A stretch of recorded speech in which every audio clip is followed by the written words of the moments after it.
Hello दोस्तों, आपका स्वागत है आपके चैनल टीचिंग पॉइंट एकेडमी पर। जैसा कि आपको पता होगा, इस समय हम सीरीज़ चला रहे हैं सीडीपी की सीटेट के लिए, जिससे कि हर एक क्लास से कम एक क्वेश्चन तो आना पक्का है। आज हम उसी सीरीज का अगला वीडियो लेकर आए हैं, जो है थॉर्नडाइक का सिद्धांत। थॉर्नडाइक सिद्धांत जिस पर दिया उन्होंने एक बिल्ली पर प्रयोग किया था।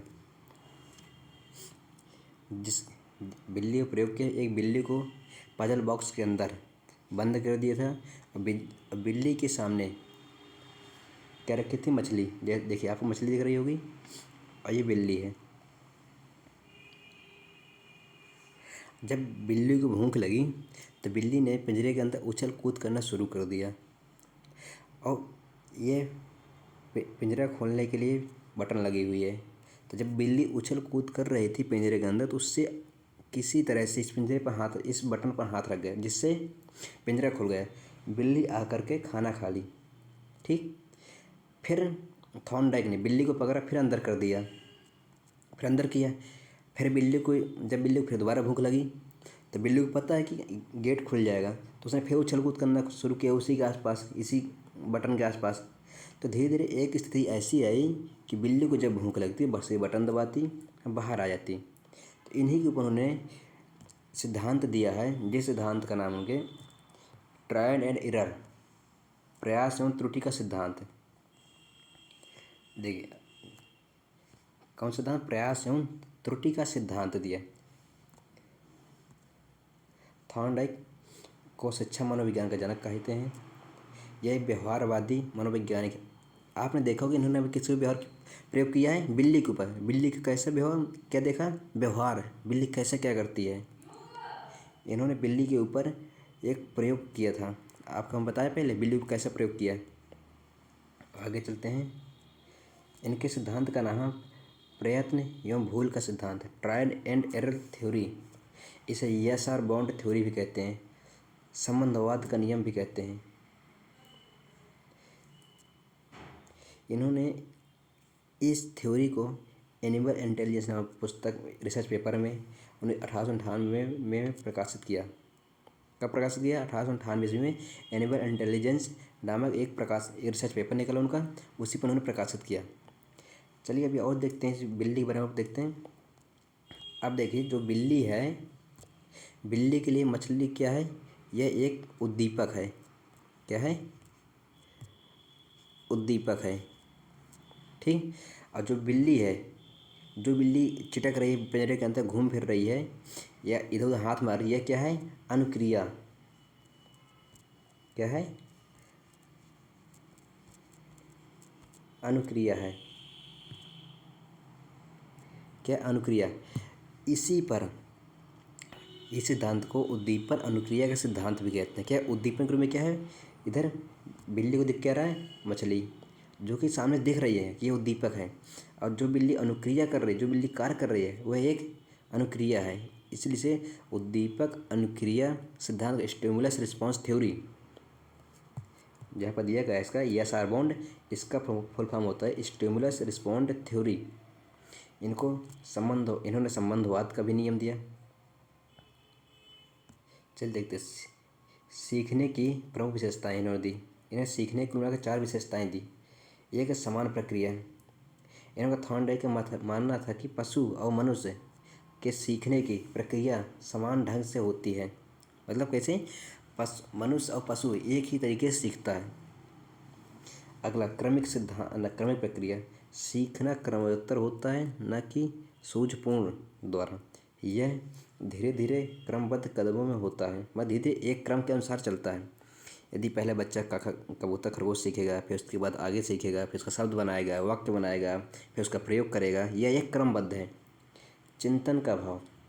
सीखने में चिंतन विवेचन का स्थान नहीं होता है। सीखने की प्रक्रिया प्रत्यक्ष रूप से होती है, मतलब कहते हैं सोचना नहीं हुआ, जो देखेगा उसे करता जाएगा अपनी आवश्यकता अनुसार। यह मंद बुद्धि बालकों के लिए उपयोगी है। इस विधि में मंद बुद्धि बालक भी आसानी से सीख सकते हैं, जब वह स्वयं प्रयोग कर रहे हैं। देख तो रहे, बिल्ली स्वयं खोलने का प्रयास कर रही है, तो इसमें मंद बुद्धि बालक भी सीख सकते हैं।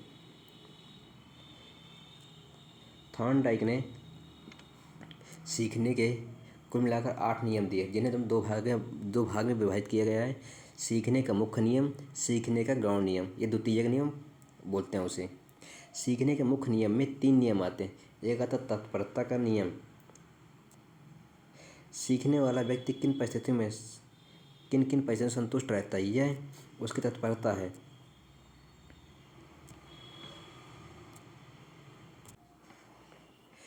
तत्परता का नियम, इसमें आप जब टीचिंग करने क्लास में गए होंगे किसी भी स्कूल पर, आपने वहाँ पर पहले बच्चों को पूर्व ज्ञान के साथ जोड़ा होगा, मतलब उन्हें तैयार कर रहे हैं, तत्पर कर रहे हैं, रेडी कर रहे हैं। इसे तत्परता का नियम लॉ ऑफ रेडीनेस भी कहते हैं।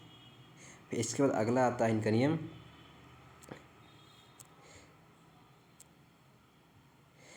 वुडवर्थ ने इसे मानसिक तैयारी का नियम भी कहा है। किसने? वुडवर्थ ने इसे मानसिक तैयारी का नियम भी कहा। अगला था अगला था अभ्यास का नियम, लॉ ऑफ एक्सरसाइज। इस तथ्य पर आधारित है कि अभ्यास से व्यक्ति पूर्णता आती है। अब आप लोगों ने क्लास में जब पढ़ाने गए होंगे तो बच्चों को बोला होगा, आप बच्चों को जोड़ घटाना सिखाए होंगे, जो भी वह आप कहेंगे बच्चे को दिए होंगे, बार बार बच्चा वही करे, जिससे कि वह उसमें आ जाए, उसको पूर्णता आ जाए। जैसे हम लोग भी मैथ का एक सवाल आप लोग करते होंगे कभी भी, तो आप एक सवाल को कई बार करते हैं, जिससे कि आपके अंदर पूर्णता उसकी आ जाए, वह उस क्वेश्चन को आसानी से सॉल्व कर सके अगली बार। और किसी चीज़ को बार बार दोहराना ही अभ्यास है। आप यदि कोई टॉपिक पढ़ते हैं, जैसे आप थॉर्नडाइक कोई पढ़ रहे हैं, एक बार समझ में नहीं आता तो आप दोबारा वीडियो देखिए, जिससे अभ्यास करने से उसमें पूर्णता आती है और आप आसानी से सीख सकते हैं। फिर अगला आता है प्रभाव का नियम, लॉ ऑफ इफेक्ट है। यह सबसे महत्वपूर्ण नियम है। व्यक्ति किसी अनुक्रिया कार्य को उसके प्रभाव के आधार पर सीखता है। किसके आधार पर? कक्षा का वातावरण ऐसा होना चाहिए जिससे छात्र खुश रहे और अध्यापन से प्रभावित हो। प्रभाव, आप कहते ना वहाँ का माहौल, उस क्लास का माहौल अच्छा नहीं है, उस शहर का माहौल सही नहीं है, वही एक क्या जो आपके अंदर प्रभाव डाल रहा है उस क्रिया का। आप जाते हो क्लास में, पहुँचते ही बच्चों से बोलते हैं कि आप सभी लोग शांत रहिए। आप एक ऐसा माहौल बनाने का प्रयास किए हों क्लास में जिससे कि सही बच्चे पढ़ने में रुचि लेने लगे। वही नियम है, लॉ ऑफ इफेक्ट है, प्रभाव का नियम। अब देखते हैं इनके द्वितीय नियम, सेकेंडरी लॉ, जिसमें 5 नियम आते हैं। पहला नियम आएगा बहुअनुक्रिया का नियम। कई नई परिस्थितियों में व्यक्ति अनेक अनुक्रियाएं करता है और अंत में सही अनुक्रिया करने लगता है। जैसे आपने अभी देखा ऊपर, बिल्ली जब पिंजरे के अंदर थी, बार बार पंजे इधर उधर मार रही थी। एक टाइम पर ऐसा आया कि बिल्ली ने सीधे पंजा अपना उसी बटन पर मारा जिससे कि दरवाज़ा खुल जाए और बिल्लियाँ खाना खा ले। क्या हुए? बहुअनुक्रिया, बिल्ली ने बहुत सारी अनुक्रिया करे जिससे कि वह बाहर निकले, खाना खा सके। यही इनका नियम है, गौण नियम, द्वितीय नियम है। अगला ही मानसिक वृत्ति या मनोवृत्ति का नियम, लॉ ऑफ मेंटल स्टेज। सीखने की सफलता व्यक्ति के मानसिक स्थिति और तत्परता पर निर्भर करती है। अब यदि आप कुछ करेंगे तभी, यदि आपका माइंड चलेगा, उसमें मस्तिष्क चलेगा, तभी तो हम सीख सकते हैं। आप कितने तत्पर होकर कार्य कर रहे हैं, आपका मेंटल वहाँ पर माइंड कितना स्थायी है। यदि अभी आप वीडियो देख रहे हैं लेकिन आपका माइंड कहीं और चल रहा है तो आपको समझ में नहीं आएगा। यदि आपका माइंड भी वहीं पर है, आप तत्पर होकर सीख रहे हैं, तो आपको ज़रूर रूप से वीडियो समझ में आता होगा। अगला क्या है? यही इसके मानसिक वृत्ति या मनोवृत्ति का नियम है। अगला नियम आता है तत्व प्रबलता का नियम, लॉ ऑफ पार्टिसिपल एक्टिविटी। सीखने की परिस्थिति में सुगमता और असंगत दोनों तत्व होते हैं। शिक्षार्थी महत्वपूर्ण तत्वों को चुनकर सीखता है। जैसे आप किसी भी कार्य को कर रहे होंगे, वहाँ पर अच्छाई भी होगी, बुराई भी होगी। इसी तरह इसमें कुछ संगत हो, कुछ असंगत होंगे, तो आप अपने अनुसार अच्छे और ख़राब का जो महत्व निकालते हैं, वही इस नियम का तत्व है। तत्व प्रबलता का नियम कहलाता है। क्या आपने उस टाइम पर क्या सीखा, कैसे किया?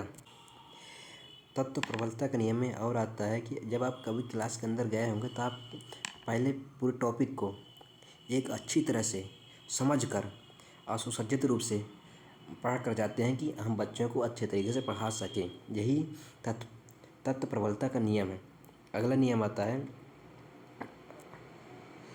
अनुरूपता सादृश्य का नियम।